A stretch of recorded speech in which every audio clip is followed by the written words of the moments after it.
Hello there, Qckslvrslash, and today we have another video from the Sneaky Snake in the Roma. Sadly, it's not the Broma, it doesn't have the beer can on its head, but what can you do? And interestingly enough, this is his first game in this ship, and my first game in it was also on Atlantic, so maybe there's some pattern there. But the Roma, it's hit or miss sometimes. Its Sigma and accuracy can leave you wanting more, but when it does hit targets, it feels really good, and, well, the armor just seems to keep a lot of damage out. If you get too close, though, you are going to start eating damage, particularly in a game like this where you've rolled a bunch of 10s. And it could be worse, but it could be a lot better. I can only imagine how strong this ship would perform against some tier 6 ships. And it's something I haven't managed to experience either, always seeming to find those games with the higher tiers. And maybe that's just a thing that's kind of happening with Matchmaker. As more and more people get deeper into the tech trees, there's just more occasions getting up tiered. Now, one of the things the Roma does well is its concealment. You can see in Sneaky Snake's outfit how he's got the ship set up, 11.2 kilometers. And this makes the Roma a great ship for sneaking up on cruisers. Because if you have a cruiser who's not running any form of stealth build, you're going to out-detect them. You will see them before they see you. Their only indication, if they've got it, is priority target telling them, hey, someone's aiming at me, which probably means it's close. Now, I personally typically go down to A most times on this map, and it's a good place for the Roma, simply because it's a little bit tighter in. You can get in close, you can do what you need to do. But you can see right after he fired, Snake kicked that rudder over. There's a lot of ships all down here. So he turned straight out from them, so if any incoming shells, he wasn't caught showing broadside. He quickly goes dark again, so he's more than able to turn back and start looking for his next round of shots. And it looks like the Yamato is going to be that chosen target. Taking some time to aim. You know, there's no real rush here. You know, sees that Des Moines. He can get over the Des Moines just in the valley of those hills. And pretty much perfectly side on. And that's looking pretty good, but sadly 2 overpens. And this is actually something I noticed in the Julio Cesare as well, is the piece shells on these ships really do seem to overpen a lot, and I think it's just their base velocity has that effect, which in the Cesare's case makes it super effective at dealing with those lower tier battleships. By the time you're at this tier, the shell velocity against other battleships, it helps, and it means you've got some nice flat trajectories, but it's not as big a thing. Now there's definitely a lot of the enemy team coming this way, and looking up to the north, a lot of the friendly team is heading to sea but has gotten nowhere near there. They all seem kind of hung up in the middle of the map just looking for their shots. And, well, he gets another chance at this Des Moines. The shell's in the air. Most of them getting clipped by that mountain, and sadly, once again, just 1 overpen. So in a situation like this, obviously kiting away is what you need to do. And as he gets further away, he'll get more of that Des Moines. But these ships that come around the corner are basically going to be nose on to him, which is a little unfortunate. There's no real ships forcing them to turn their bows more towards the north, and it's simply because they're completely concealed by that island, and that provides a bit of trouble, but Sneaky Snake can go dark. And that alone is really his big superpower right now. Have a Richelieu over there in the game, which is rapidly becoming one of my more enjoyed tier 8 battleships, and I'll have a review coming on her soon. But right now, the trash can is the main target. It's spotted, it keeps sailing in straight lines, so eventually it is going to pay, and there it is. 10,000 damage to the trash can. And really, the reason that trash can got hit is just that perfect sailing in a straight line. Had he been wiggling, even just a little, probably would have ducked a number of those shells. But Snake needs to go dark again, gets lit on fire, quickly puts it out, and he's looking for the next shot. Now this Missouri is pretty well angled, but this Hipper, it's got its rudder over. And one of the big things, and I've said it before, in battleships, is being patient for your shot. Just wait. Hold your fire, wait for the cruiser to turn side on, because invariably someone always will, and then you have a beautiful broadside shot, giving you a much better chance at those citadels. Now sure, you can lull pen things through the bow, but a side-on target is much easier to hit, and, well, this New Orleans and Hipper seem happy to oblige. Snake just slowly kiting away, and there we go. One citadel, 12,000 damage, and you can see this friendly Qckslvrslash is kind of just charging in. And the Qckslvrslash does pretty decent in close. It's a great brawling ship. Problem is, there's 4 ships, 5 depending where that Yamato is, all focusing them down. And in a battleship, if you don't have a chance to cycle through those repairs, you're in trouble. Now Snake took a guessing shot at where that Tashkent was in the smoke, just based on the gunfire. Didn't manage to hit him, but I get why he did that. We know that Tashkent was on low health. Probably worth getting rid of him. But side-on Montana drags his attention elsewhere, and I suspect this will be Snake's first kill and his team's first kill. Sadly, it is not. Someone else picks it up. The Montana left on like 29 health there, it looked like. Well, there's lots more where that came from. The enemy team is still doing quite well, and they managed to secure the 2 flanking caps. So while Snake's team went into the middle, they got that center cap. They gave up both flanks. And what's happening here that's really not helping them is this team in the north is all kind of slowly bunching up and going north of the islands, meaning they've got no support to the center of the map, no support over here. It's really gonna hurt them. And the Richelieu pretty much laughing at Snake there. Shells deflecting, the one that penetrates, all the damage getting absorbed by a module. It can suck when that happens in any battleship.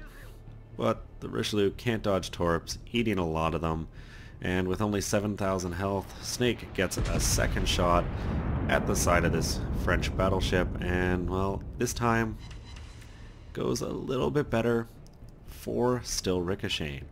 And it's really just the angle of the armor is doing it. I personally would probably be aiming just into superstructure. Just go for the guaranteed hits. You're gonna just overpen them all with these AP shells, but it still adds up.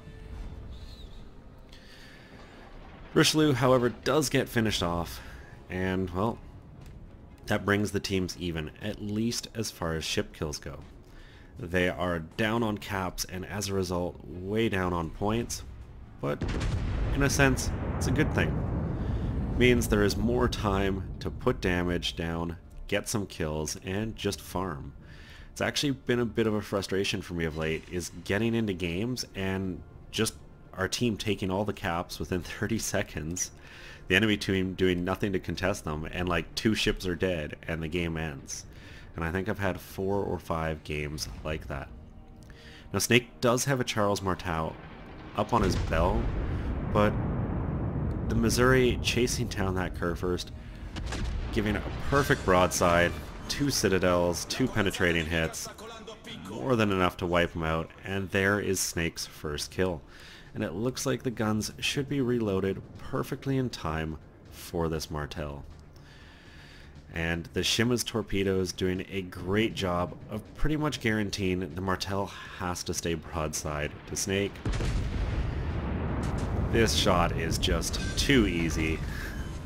finishing him off in one hit, picking up the Dev Strike, and 2 more Citadels. Good chunk of damage, 1 more ship gone. And the enemy team, they're starting to crumble. And what's really working out in Snake's team's favor is Snake has come up to the north. The ships up north turned around, they're getting back out, and they're starting to just focus down 1 ship at a time. And that's where enemy teams, or teams in general, really can start taking control of a map, is when you're grouped up enough in an area to get supporting fire, but supporting fire from different angles. And well, their Des Moines that was hiding behind that rock, he's gone, leaving the Yamato, Qckslvrslash, Frederick de Grossa, and somewhere in New Orleans on very low health. Now looking about, the Yamato, he's the target right now, but pretty quick I expect Snake to kick that rudder over, bring all the guns around, and really start working down this curve first. You can also see him looking, he just saw shots come from over where that Orleans was. If he can catch him spotted for even just a second, it could go very well. And it looks like that's who he's deciding to focus on. He's still outside of detection, at least from everything but the Qckslvrslash, and he's just staying dark, well, at least until the Shima spotted him, at which point, yeah, guns free, and trying to get the cap. There's the New Orleans on almost no health. Wish he was spotted for just a second longer, get that rear turret around, and just finish those 155 hit points out, but not gonna have a chance yet. So it's time to brawl with a Yami, and just be cognizant that that New Orleans could get spotted, and really is a perfect rear turret target. Snake cannot afford to turn broadside on. He's got to stay angled against this Yamato, and pretty much just accept the damage he's taking elsewhere. He's got 2 fires on him. I'd be popping that repair right away, starting to recoup some of that health, and basically wait for that 3rd fire to hit. The second it does, that's when I'd hit the damage control, and you can see him just getting peppered, deciding it is enough. The blind shot over the hill, getting the New Orleans, another ship gone, and honestly a huge threat to just put fires down gone. And these shells punching into that citadel of the Yami. Yamato, not a good ship in close, and there is a spot on the bow when they're angled like this that is just easy to get shells into.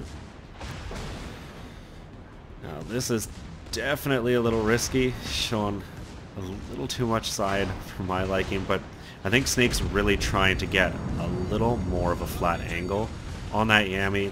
Does a lot of damage, eats a big chunk of damage back, and well, this is getting hairy. The Yami down to 25,000, Snake down to 16, and those fires just ticking away at his health.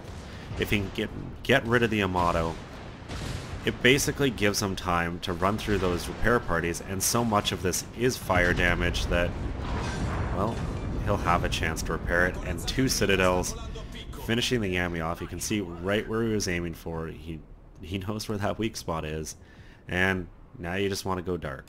He's up to 4 kills, 169,000 damage, but down to 490 hit points as those fires tick out. If that Shima was nearby, all it would take is 1 volley. But the Shima isn't close enough, and in a couple seconds here, Snake will be able to recover at least enough hit points to mean he's no longer a one-hit threat to a Shima. And it wouldn't surprise me if the Shima had fired there when he got spotted, and there the gun shells are. The Shima going, you know what, that's a low health ship, I can probably get it. Unfortunately, his shell's coming a little too late, Snake having time to heal.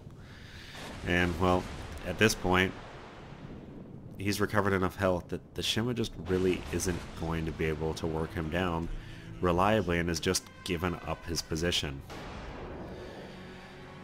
But side-on destroyer in close probably means torpedoes are coming, so Snake slows up, gets the rudder over to just try to put himself in a different position, and with this Frederick de Grosse still spotted, puts some shells down. 12,000 damage. These guns behaving incredibly well for Snake, and this is what I kind of alluded to at the start, where you know, the Sigma leaves more to be desired, but once in a while you just have these games where the shells just keep going exactly where you're putting them. And when they do that, you can really stack up the damage. And 196,000 so far picks up the Confederate. One more volley like that will be enough to finish this Frederick de Grosse off and pick up a Kraken. So all he needs is one more. Come on, RNG, be kind. Because this kind of range had some very bad dispersion. But Snake gets all he needs, one shell for 4,500 damage, and picks up the Kraken. There still is a Shimakaze somewhere, momentarily spotted. You can see where the torps are. No longer really a threat. And, well, the French cruiser there, I don't even think the Shima can get away. The Martel capable of running him down. That said, it is a high tier destroyer. It's going to take a while, so let's jump to post-battle. End of the day, a great game, and for a first game in a ship like the Roma, probably just makes you love her. 1.33 million credits, 8,700 experience, Confederate, devastating strike. Got that Dreadnought and the Kraken. Cracked 200,000 damage and 9 Citadels. A lot of those on that Yamato. And it really does just show one thing. If you're in a Hemi, do not think you can get up close and brawl with things. They are going to be able to work you, and a lot of it just comes down to your bow armor doesn't do what so many other ships can. Top of the team, 2911, just shy of that 3,000 XP mark, and really helped the team out with this one. Some big hits, that Missouri, the Charles, the Yami, those were all very high health hits, or ships, when he saw them, and pretty much removed them. Particularly that Missouri gave time to the friendly Kurfürst to get away, because otherwise I think the Kurfürst was probably dead to that Missouri. And you can see that 71,000 damage to the Yamato, pretty much most of his health. And end of the day, took home just shy of 1.2 million and 8,700 experience. I hope you enjoyed this. For those of you in the Roma, it's going to be hit or miss. There's going to be games like this. There's going to be games where they don't hit.